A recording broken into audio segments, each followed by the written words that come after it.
Bonjour Jérôme Lebrun. Bonjour M. Tran. Vous êtes directeur de l'ESITC Caen. Oui. APB est en ligne. Que dites-vous aujourd'hui à un élève de terminale qui souhaiterait intégrer votre école ? Que c'est un très bon choix et qu'ils peuvent rejoindre l'école pour plusieurs raisons, plusieurs motivations. La première sont les débouchés professionnels qui sont tout à fait au rendez-vous. Le secteur du BTP embauche des ingénieurs en nombre et ce encore pour plusieurs années.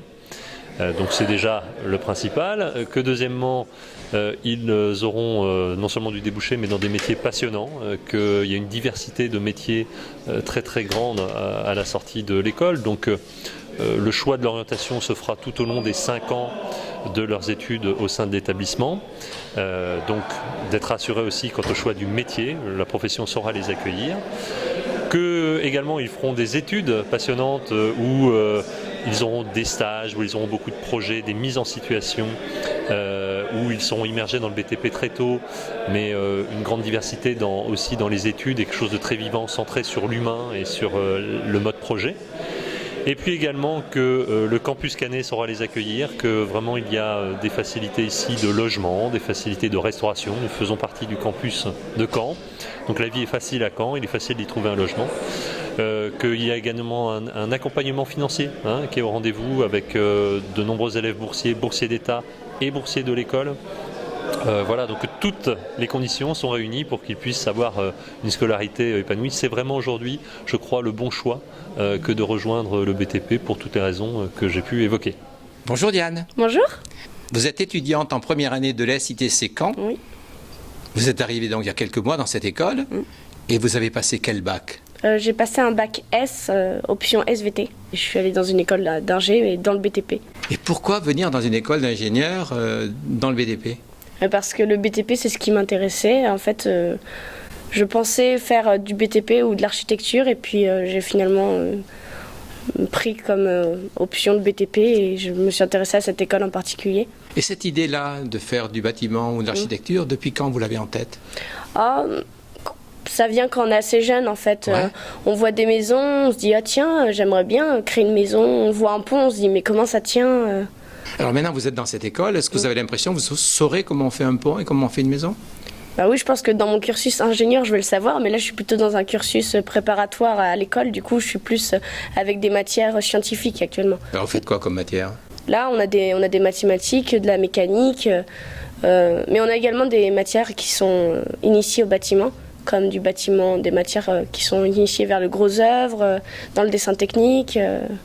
On a des visites de chantier. Donc dès la première année, on rentre dans le sujet. Voilà, c'est ça. Et ça vous plaît ? Oui, bah oui, c'est pour ça que je suis là. Alors que diriez-vous à un élève qui est en terminale aujourd'hui ? Faut-il me faire une prépa pour rentrer à l'ESITC en 3e année ou rentrer en prépa intégrée directement ? Ça dépend en fait de si on sait déjà ce qu'on veut faire ou pas. D'accord. Si dès le départ on sait qu'on veut travailler dans le BTP, il vaut mieux rentrer directement. Voilà, c'est ça, après le lycée. La classe prépa étant un lieu où on a peut-être un peu plus de choix et faire un choix plus précis. Oui, c'est ça. C'est pour ça que ça, c'est si on ne sait pas trop ce qu'on veut faire en sortant du lycée. C'est ce qui était votre cas. Oui. Qu'est-ce qui vous a plu en arrivant ici ? Déjà, je trouve qu'on a beaucoup de stages et je trouve que c'est un avantage. Parce que ça permet de en voir entreprise, vous voulez dire ? Oui, ça permet de voir vraiment plus le métier, comment ça fonctionne, etc. Et je trouve que au niveau de la structure et tout, on n'est pas trop nombreux, du coup que ça fait que c'est plus à taille humaine, je préfère aussi. Votre camarade disait qu'en fait, une qualité ici, c'était et l'encadrement et la solidarité entre élèves. Oui, c'est vrai. C'est vrai. Déjà là, on vient de plusieurs horizons différents. Il y a ceux qui étaient intégrés, ceux qui viennent de prépa, il y a ceux aussi qui viennent de DUT, etc. Du coup, ça fait qu'on est un peu tous mélangés. Et donc ça aide un peu, ça compense chacun à ses points forts et du coup ça fait qu'on peut s'entraider facilement. C'est de l'intelligence collective. Oui. Bonjour Nicolas. Bonjour. Vous êtes étudiant en 4e année à l'ESITC Caen. Tout à fait. Comment s'est passée votre arrivée dans cette école ? Vous avez passé quel bac ? J'ai passé un bac scientifique, SVT, pas ici. Et qu'est-ce qui s'est passé après ce baccalauréat ? Alors après ce baccalauréat, j'ai décidé d'essayer une première année de préparation, donc maths sup, MPSI on appelle ça, pour voir si ça allait fonctionner et voir si j'étais vraiment fait pour les grandes écoles d'ingénieurs. Donc vous souhaitiez devenir ingénieur quand même, non ou non ? J'étais intéressé par un bac+5 pour atteindre en fin de compte un niveau d'études assez intéressant. Après, j'ai toujours été très attiré par le monde du travail et j'ai toujours été passionné par le monde du travail et je voulais pas rester non plus des années et des années en études. En PCSI, le monde du travail, c'est des maths haute dose et de la physique haute dose, non? Voilà, c'est pour ça que ça m'a pas plu du tout et ça n'a pas fonctionné du tout avec moi. Alors, ça n'a pas fonctionné, vous avez fait quoi? Alors je suis resté pendant 8 mois, 6 mois à fond dedans, à travailler jour et nuit. Et les 3 derniers mois où j'ai abandonné parce que ça ne fonctionnait pas. C'était pas assez concret pour moi. Alors, vous avez été en recherche de solutions à ce moment-là. Tout à fait, exactement. Et alors? Et alors, après de multiples salons, de multiples visites de différentes écoles, un peu de recherche, un peu de réflexion, j'ai choisi de m'attarder un peu plus sur les écoles d'ingénieurs spécialisées dans la construction. Vous auriez pu faire un BTS. J'aurais pu, j'ai été intéressé pendant un temps par un BTS. Mais en fin de compte, on m'a conseillé de partir sur des écoles d'ingénieurs, étant donné que j'avais quand même un bagage de connaissances qui me permettait de pouvoir faire des études avec un bac+5. De toute façon, après un niveau BTS, une fois qu'on a un bac+5, s'il y a un métier qui nous intéresse, on peut toujours redescendre, quoi. Et vous êtes allé à la rencontre de l'ESITC Caen? Tout à fait. J'ai rencontré les ITC Caen au salon qui se situe porte de Champéret. Donc j'ai rencontré différentes écoles d'ingénieurs, dont les ITC Caen. Et qu'est-ce qui vous a accroché? Ce qui m'a accroché, j'ai toujours été très attiré par le monde de la construction. Donc ça c'est déjà la première chose. Et le fait qu'elle soit spécialisée. Parce que dans ce genre de salon, on rencontre pas mal d'écoles qui sont généralistes, mais qui ne sont pas forcément spécialisées comme les ITC Caen dans la construction. Vous êtes passé par APB? Non, je ne pouvais pas à l'époque passer par APB pour accéder à l'école d'ingénieur après avoir fait une première année de prépa. Mais c'est possible aujourd'hui. Aujourd'hui, c'est possible. Ça a changé, on peut... Alors, bonjour Camille. Bonjour. Vous êtes donc en 4e année. Moi, je voudrais qu'on revienne un petit peu à votre année de terminale. Vous avez passé un bac S, je pense? Oui, S spécialisé SVT. Très bien.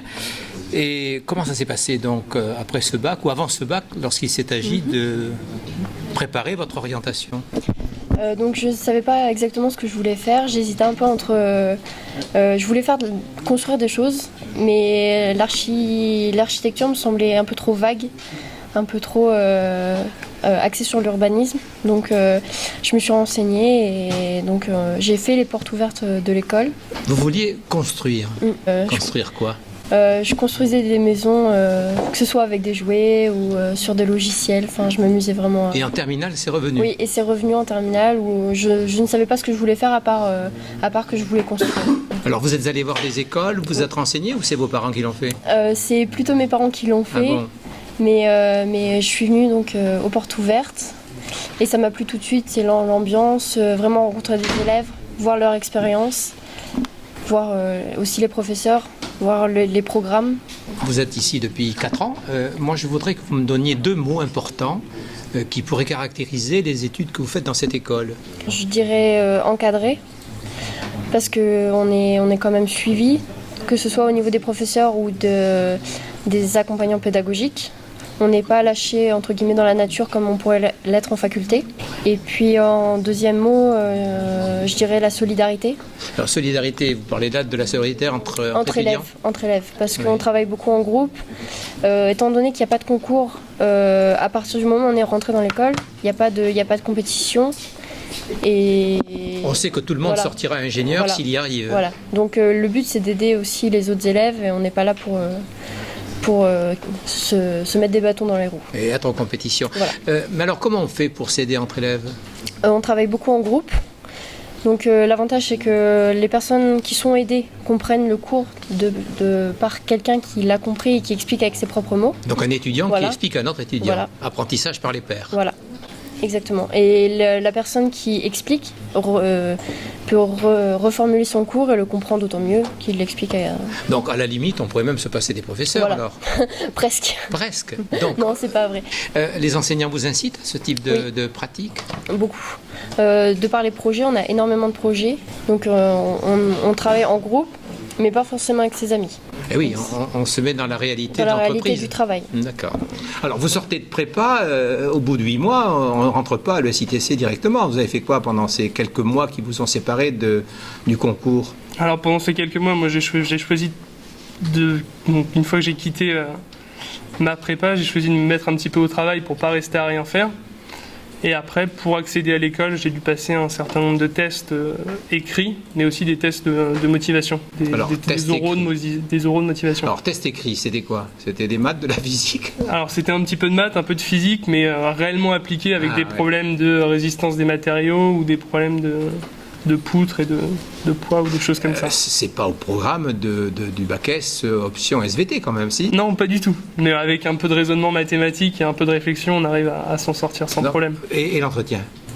Jamais très facile, surtout en sortant d'un bac, on n'en a jamais fait, on ne sait pas trop ce que c'est. Ce serait bien d'apprendre quand on est en terminale. Ce serait intéressant d'apprendre. C'était traumatisant? Non, pas traumatisant, non, pas du tout. Ça s'est bien passé? Ça s'est bien passé. Après, voilà, ce qu'ils veulent savoir, c'est si on est motivé et intéressé par la construction. Les principales questions tournaient autour de ça, quoi. Bon, alors, vous êtes entré dans cette école, mais vous y êtes entré pour un cursus tout à fait particulier. Vous avez souhaité devenir ingénieur par le biais de l'apprentissage et donc par le biais d'un travail en alternance, en entreprise, ouais. Et dans l'établissement. Comment c'est organisé? Ça dépend un petit peu des années, mais principalement on fait 6 semaines en entreprise, 6 semaines à l'école. Des grosses semaines quand on est en entreprise, qu'on travaille. Des grosses semaines aussi quand on est à l'école. Alors ça fait des très grosses semaines. Ça nous fait des très grosses semaines, mais quand on est réellement intéressé par les métiers de la construction, c'est passionnant. On apprend énormément de choses à l'entreprise. On peut en discuter et dialoguer un peu avec nos professeurs après quand on est de retour à l'école. Pour échanger un petit peu sur tout ce qu'on a pu voir en entreprise. C'est très très intéressant. Et il y a un lien, il y a une corrélation directe entre le contenu de ce que vous faites dans l'école et le travail d'entreprise. Exactement. En fin de compte, chaque période en entreprise suit un thème particulier. Typiquement, on avait un thème qui était de la gestion financière de chantier. Oui, tout à fait. Donc pendant les 6 semaines précédentes, l'entreprise, on a un petit peu de cours de contrôle de gestion, des choses comme ça. Et on a un débriefing en sortant de la période. Une précision quand même, pendant cette période d'alternance, vous touchez une rémunération dans l'entreprise? Oui, tout à fait, qui évolue au fil des années.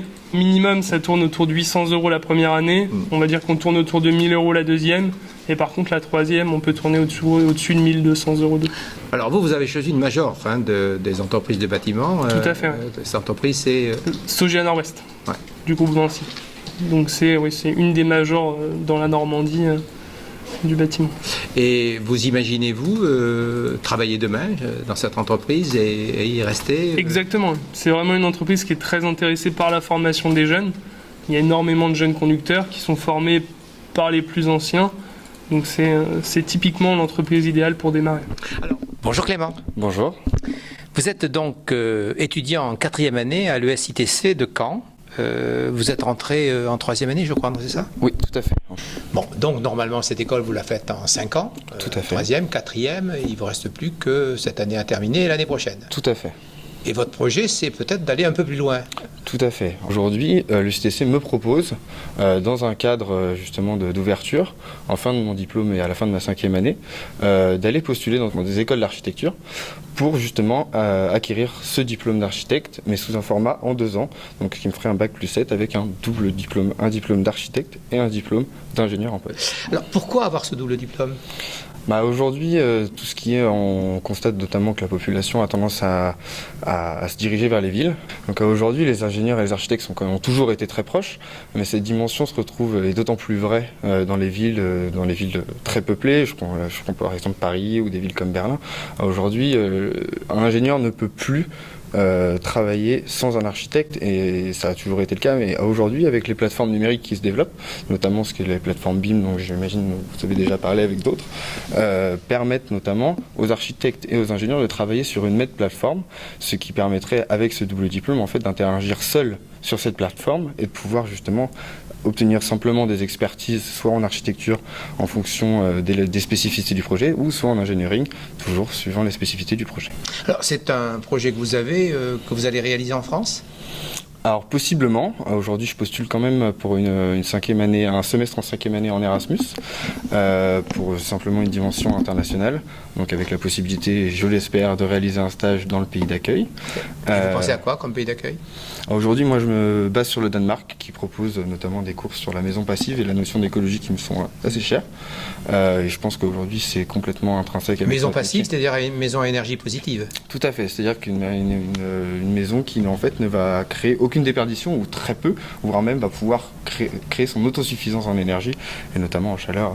Et ils sont en avance, les Danois? Mais notamment sur leurs cours. Donc aujourd'hui, c'est carrément un module en fait de cours principaux qu'ils proposent sur la maison passive. Et notamment en éco-construction, oui, ils sont en avance, comme par exemple le sont aussi également les Anglais sur eux, plus spécifiquement le secteur de la domotique. Alors bon, Erasmus pour la 5e année, c'est ça? Oui, pour un semestre. Pour un semestre, pour un module. Et après, formation en architecte, avec quelle école? Alors ça, c'est un petit peu à notre choix. Donc il est possible de le refaire en France. Tout dépendra, je pense, de mon Erasmus ainsi que de mon stage éventuel à l'étranger. Mais si la possibilité m'est offerte de réaliser cette école d'architecture à l'étranger, je ne vois pas pourquoi je m'en priverais. En tout cas. Merci beaucoup Clément. Je vous en prie.